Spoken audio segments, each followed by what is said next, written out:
Terima kasih. Assalamualaikum warahmatullahi wabarakatuh. Salam sejahtera untuk kita semua. Terima kasih saya diberi kesempatan untuk menyampaikan beberapa hal terkait dengan RKY.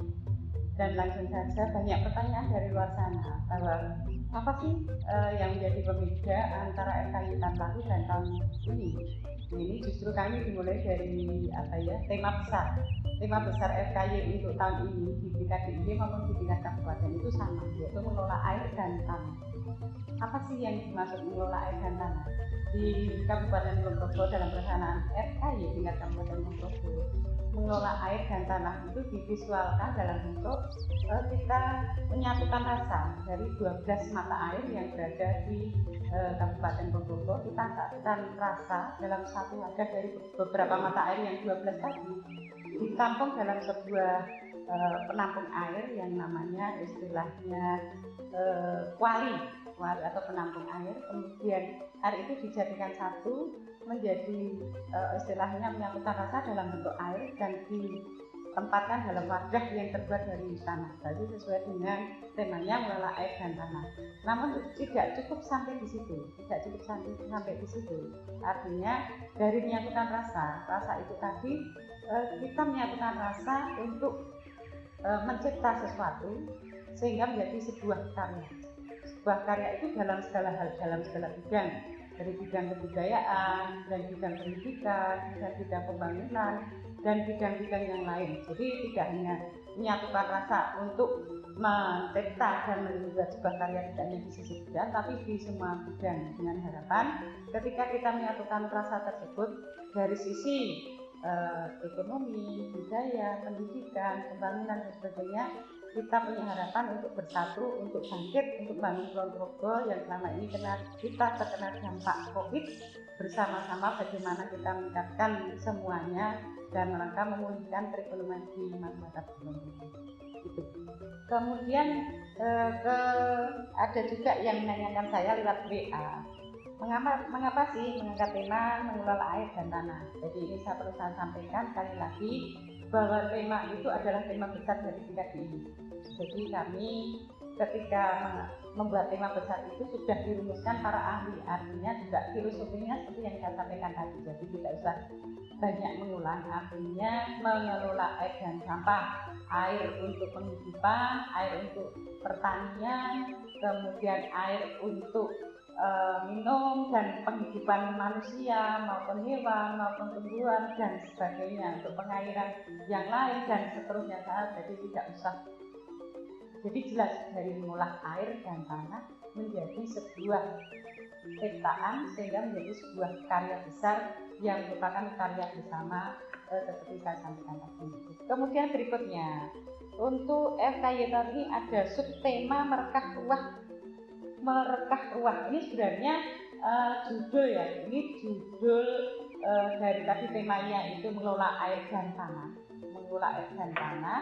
Ini kemudian dari tema tersebut ini dibentukkan menjadi sebuah judul. Judul tersebut adalah judul yang dimunculkan di FKY tingkat DIY. Jadi kami merekah ruah jadi air tanah. Kemudian tadi seperti saya sampaikan bahwa dengan air dan tanah kita bisa berbuat sesuatu, air untuk mengaliri pertanian sehingga hasilnya istilahnya insya Allah dari misalnya ada tani pagi mengunik, panen dan seterusnya, bisa istilahnya padinya bisa untuk penghidupan dalam artian misalnya ketika pagi kemudian paginya dijual, berasnya dijual, paling tidak dari sisi petani itu juga dapat hasil dan hasil itu bisa mencukupi kebutuhan. Kebutuhan itu tidak hanya kebutuhan istilahnya kebutuhan secara yang sama kita adalah secara umum, artinya untuk penghidupan dalam artian untuk kebutuhan makan minum, kemudian untuk bayar kuliah, pendidikan, kemudian untuk yang lain-lain, untuk yang jelas untuk biaya hidup. Biaya hidup kan macam-macam, jadi tidak usah saya sebutkan nanti terlalu panjang. Jadi ketika panennya banyak, melimpah, tentunya segala sesuatunya akan berdampak, baik dari dampak sisi ekonomi maupun pendidikan. Kemudian berikutnya ada pertanyaan juga. FKY ini memang kita sempat berhenti karena COVID itu dimulai tahun 2021 awal kalau nggak salah, atau 20 itu di bulan Maret kita sudah kena dampak COVID. Ketika itu suasananya pimpring ya, kalau cara Jawa ini pimpring, tiap subuh kita dengar lelayu, kemudian siang malam kita dengar ambulan, dan dilarang ada yang keluar rumah. Jadi istilahnya semuanya kalau cara Jawa ini semplah antara hidup dan mati. Nah ini 2 tahun kita tidak boleh melakukan sesuatu, ketika bekerja di kantor pun istilahnya kita juga WFH WFO, kemudian dibatasi. Ketika kita adakan event apapun dibatasi, rapat pun dibatasi, apalagi event seperti ini. Jadi memang FKY itu sangat dinanti. Masyarakat butuh hiburan karena selama ini stres hanya di rumah, kemudian tidak ada hiburan. Ya kalau yang pegawai negeri istilahnya enak ya, dalam artian ketika tidak kemanapun tetap menerima gaji. Tapi ketika di sisi swasta ini banyak yang kena dampak. Artinya dari swasta banyak hotel-hotel itu yang tutup, kemudian swalayan besar itu yang tutup dan sebagainya. Kemudian karyawan dirumahkan dan akhirnya semua istilahnya di pensiun dini. Ini kasihan, artinya dari sisi perekonomian dari pusat itu sudah banyak bantuan. Jadi ada bantuan ketika terdampak COVID, kemudian bantuan DKH itu juga ditingkatkan, bantuan sosial dari kementerian dari pusat, dari provinsi, dari kabupaten juga ditingkatkan. Dan bahkan kita seniman-seniman dan budaya Kulon saling bergandeng tangan bersama kerja itu bagaimana caranya merangkul teman-teman yang lain yang kondisi ekonominya semakin terpuruk karena tidak ada job, dalang pun juga ada job dan sebagainya. Nah untuk mulai tahun ini dalam artian kita sudah mulai bertahap, ketika suasananya seperti itu kita tidak open pertunjukan, tapi tetap kita melakukan pertunjukan tapi di dalam ruangan di indoor, dan itu kita publis melalui streaming. Jadi mulai tahun ini kita coba dimulai kemarin itu ada gelar potensi warisan budaya tak benda, sudah kita coba open, jadi semua masyarakat boleh melihat, dan yang tidak bisa melihat bersama itu bisa tadi live streaming. Nah ini juga untuk penonton dulu kita batasi, sekarang siapapun boleh menonton. Yang penting istilahnya jaga keamanan masing-masing karena sekarang marak curanmor, kemudian jaga kebersihan dan jaga kesehatan tetap, walaupun seperti ini istilahnya prokes juga tetap kita pertahankan. Kemudian yang selanjutnya kami dalam FKY ini juga melibatkan berbagai sektor. Dimulai dari kita ada 3. Yang pertama tadi ada pentas seni, pameran seni. Nah, pentas seni ini kita tidak hanya pentas posisi di Kabupaten Gunung, tapi juga kita mementaskan di tingkat DIY. Jadi DIY tanggal 13 kita mentaskan Satrio Piningit, itu pentasnya di Gerbang Kepatian Yogyakarta, dan di situ 4 kabupaten kota luar biasa tampil di situ. Alhamdulillah kita diapresiasi oleh panitia, dari sekian peserta kita menjadi penyaji terbaik. Kemudian dimulai malam ini prosesi pembukaan, tadi juga sudah banyak diberikan, mungkin sudah mengambil gambarnya atau mungkin videonya sudah diambil, artinya dari rangkuman hari ini mungkin sudah terkondisi. Artinya malam ini setelah prosesi tadi ada pertunjukan dari yang pertama Kapanewon Sentolo, tadi bocah bulanan, itu waktunya penyajian 20 menit. Kemudian dari pengasih itu fragmen tari dengan musik etnik. itu pengasih. Kemudian yang terakhir wayang suket dari Kapanewon Klaten. Dan menjadi pembeda untuk tahun ini juga bahwa kita itu pentasnya itu tidak asal-asalan, artinya tidak dari sanggar, latihan di sanggar dipindah ke sini langsung pentas, grup jadilan langsung pentas, tidak. Tapi mulai tahun ini kita coba betul-betul ada sutradara, ada penata tari, ada penata iringan, ada seniman. Jadi semuanya berproses menggarap. Karena tadi temanya itu mengelola air dan tanah. Artinya tadi kan menyatukan rasa. Itu dalam gerak, dalam karya tari dan sebagainya. Ini kami berbicara seputar kesenian. Menyatukan rasa itu dalam bentuk gerak, bentuk istilahnya teater, kemudian bentuk musik itu dijadikan satu karya, menyatukan satu rasa dalam bentuk karya sehingga tercipta sebuah karya yang tadi diberi judul misalnya Dolanan Bocah atau Bocah Dolanan, kemudian fragmen tari musik etnik, dan yang terakhir adalah wayang suket. Nah, hari-hari berikutnya nanti juga ada pertunjukan. Itu dari masing-masing Kapanewon juga menampilkan yang terbaik dan juga menggunakan proses garap. Misalnya di hari kedua saya kurang begitu apal, tapi yang jelas kita mulai dari temon itu juga fragmen tari itu nanti dengan musik besok-besok. Kemudian demikian juga misalnya dari panjatan itu juga fragmen tari dengan musik angklung. Kemudian jalur itu tari garapan seperti parade tari itu judulnya Smasta. Kemudian dari lendah jalur panjatan. Kemudian kita ke utara, Nanggulan itu juga tari garapan, tapi judulnya saya lupa, nanti dilihat di jadwal ya. Kemudian Kalibawang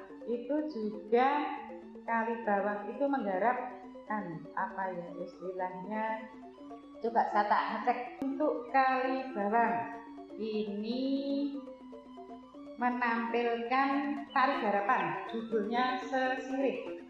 Kemudian untuk Kapanewon teman tadi sudah tak sampaikan, judulnya Seringat. Kemudian Kapanewon Lenda ini ketoprak garapan ini judulnya Perdikan Kalang. Kemudian Samigalo itu tari garapan, ini judulnya Sajak Rungsang. Kemudian yang belum saya sampaikan, Kapanewon Kokap ini fragmen tari diiringi musik jalanan. Kemudian berikutnya Nanggulan sudah saya sampaikan. Kemudian Girimulyo itu teater tradisi dengan judul Waris.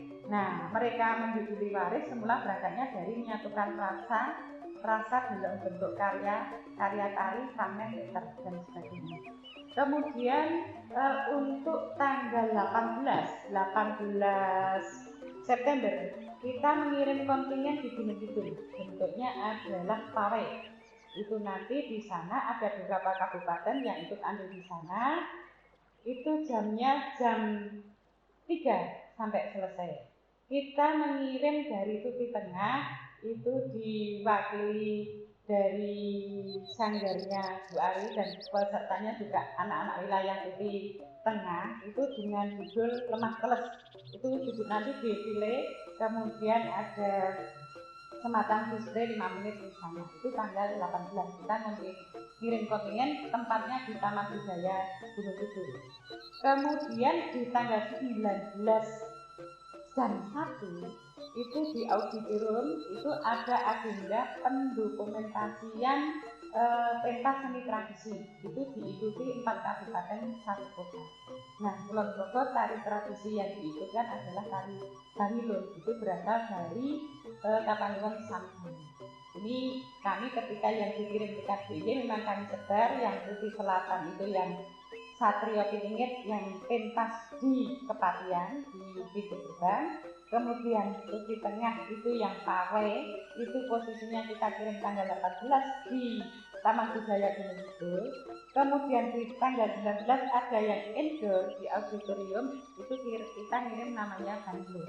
Nah, itu jam 1 sampai selesai. Kemudian jam setengah 4 atau sehabis ngasar ini kita kelompok juga mengikuti roadshow mobile itu kendaraan berkeliling dan pameran. Dari kita itu nanti juga ada kendaraan yang kita hias mural, kita serahkan salah satu seniman seni rupa, forum seni rupa itu nanti juga membawa kendaraan yang sudah dihias dengan lukisan dan mural dan lain-lain. Kita istilahkan pameran keliling. Nah, pameran keliling itu juga diikuti 4 kabupaten 1 kota. Nah, rencananya dari Jogja itu sampai Jembatan Bantas itu jam 2. Nah, dari Kabupaten Purworejo yang truk dari Kabupaten Purworejo yang ada murahnya itu nanti menjemput di Jembatan Bantar. Dan setelah sampai Jembatan Bantar nanti bersama-sama lewat perempatan Ngelo, lewat Kaliagung menuju ke sini lewat pintu utara. Pintu utara sampai di pas depan lobi jalan sebelah barat menghadap ke selatan, itu nanti tronton berhenti di situ menghadap ke selatan semua. Nah, itu nanti para penari akan menari secara berurutan. Jadi tronton tadi kita hentikan, kemudian untuk baknya itu menjadi backdrop untuk panggung mereka ketika menari itu juga diikuti 4 kabupaten 1 kota. Dan malamnya itu kita di tingkat kabupaten ada penutupan terkait dengan festival kebudayaan Ponorogo tingkat kabupaten. Dan yang tidak kalah lagi bahwa yang namanya pameran itu mulai besok pagi dan seterusnya itu dimulai pukul 9 sampai jam 2, kemudian sehabis ngasar sampai jam 22. Itu setiap hari sampai penutupan. Itu saja dari saya. Ada kurang lebihnya mohon maaf. Saya akhiri. Assalamualaikum warahmatullahi wabarakatuh. Salam budaya, lestari budaya. Matur nuwun.